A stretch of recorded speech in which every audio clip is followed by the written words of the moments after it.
Hello and welcome back to my YouTube channel. Taha here. Today we have another reaction video.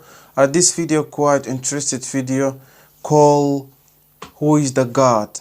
Allah or Jesus? Please, if you are new to my channel, hit bell notification. You are qualified to get all our new videos.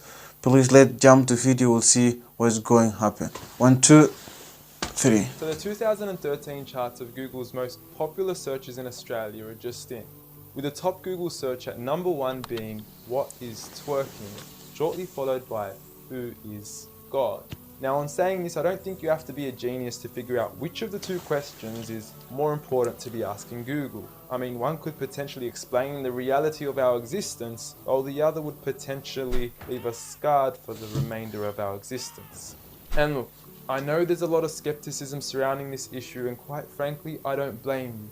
I mean, the meaning of God has been thrown around so often we forgot what it means. From some Zeus-like man in the sky with a big beard, to Thor, to a half-animal, half-human creature, to Kanye West shamelessly producing a track titled "I Am God" on his album Yeezus, to Eminem then self-proclaiming himself as the rap god, a new brand of clothing titled "I Am God", and who could forget Justin Bieber and his Believers. You affectionately refer to your fans as beaners. No, believers. And now I understand that most of this may be exaggerated, and many of these examples are mere semantics and plays on words that are probably being taken out of context, as let's face it, nobody actually believes in Bieber, and I highly doubt that Kanye West considers himself a god. When someone comes up and says something like, "I am a god," everybody says, "Who does he think he is?" I just told you who I thought I was, a god. And now Are you okay, this man? West smashes his head into a street sign really, really hard. Oh! You said the God. Sounds like Kay's got a new hit. A god. That's who I think I am. If you're God, So with all these why suffering? misconstrued definitions of God, the least I could do is help clear the water and help us finally find out who is God. Well, to begin, let's start with the things that we all agree on. First and foremost, we're here. We just began and we exist. And like all things that begin to exist, they require a cause. Things don't just come out of nothing, and although at times we sometimes wish they would, they don't. Saying that, knowing the cause of us is crucial to understanding who God is. Although we are able to explain that we did have a beginning, as many leading cosmologists have affirmed, we are still left unanswered as to what was the cause of our beginning.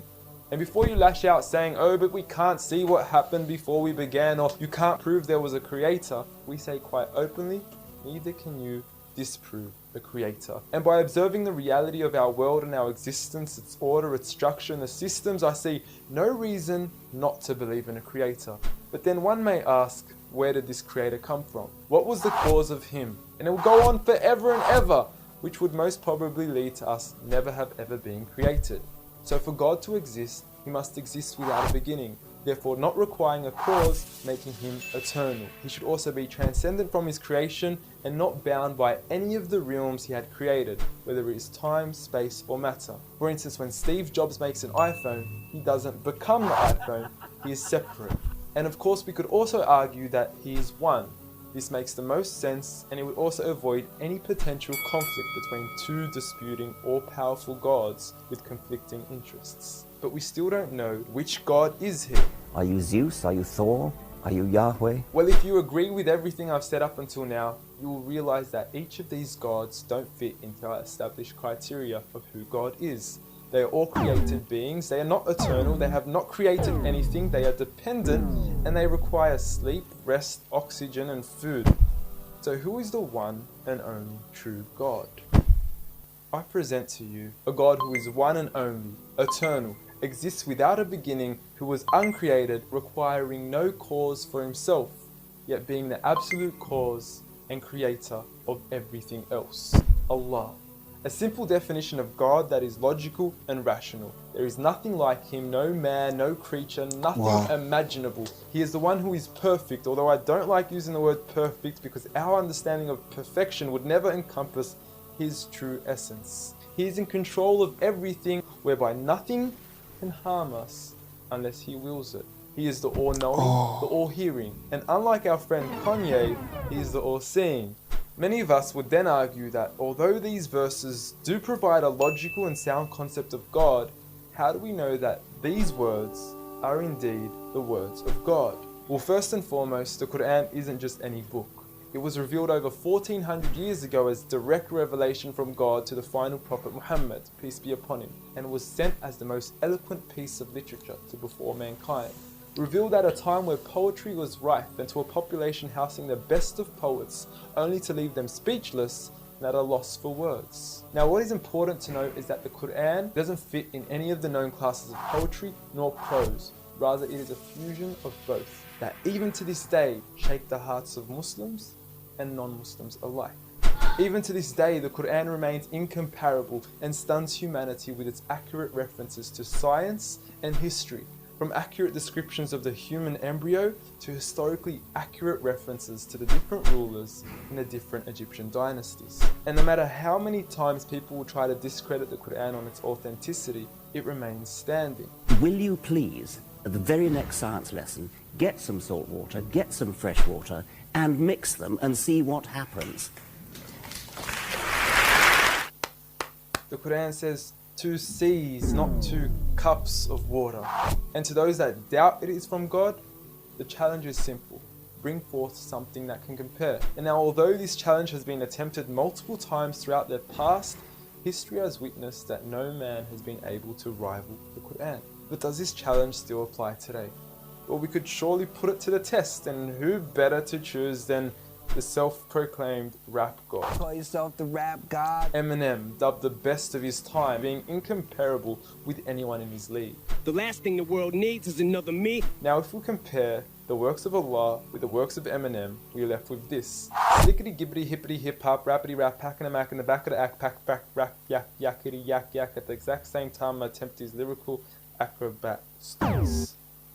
Look, content-wise, I don't know. However, we can't deny that lyrically he is impressive. He has rhythm, rhyme, style, alliteration, and assonance. A short video online even indicates that in one of his songs he almost made every second to third word rhyme. But how does he compare with the Quran's smallest chapter of 3 verses, Surah Al-Kawthar?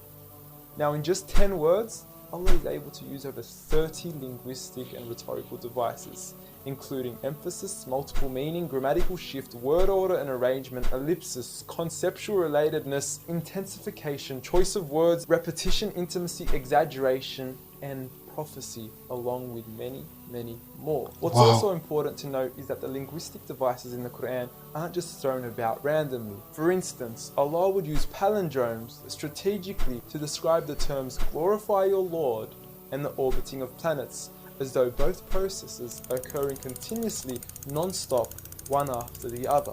The shortest chapter in the Quran also contains a rhetorical device that no one can compete against nor replicate: prophecy.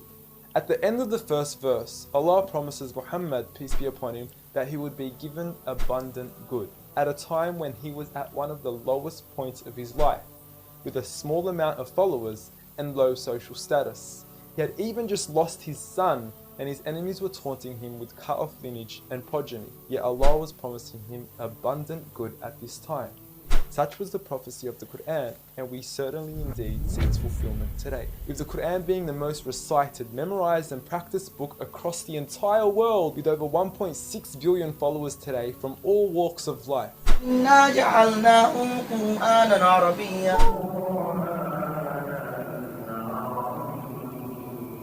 I know many of you are probably thinking, okay, cool story, bro, but what's the purpose of the Quran? Well, the importance is that it gives meaning to life, from our overall purpose of existence to why we're here and what happens once we die. God teaches us that each and every single one of us is being tested.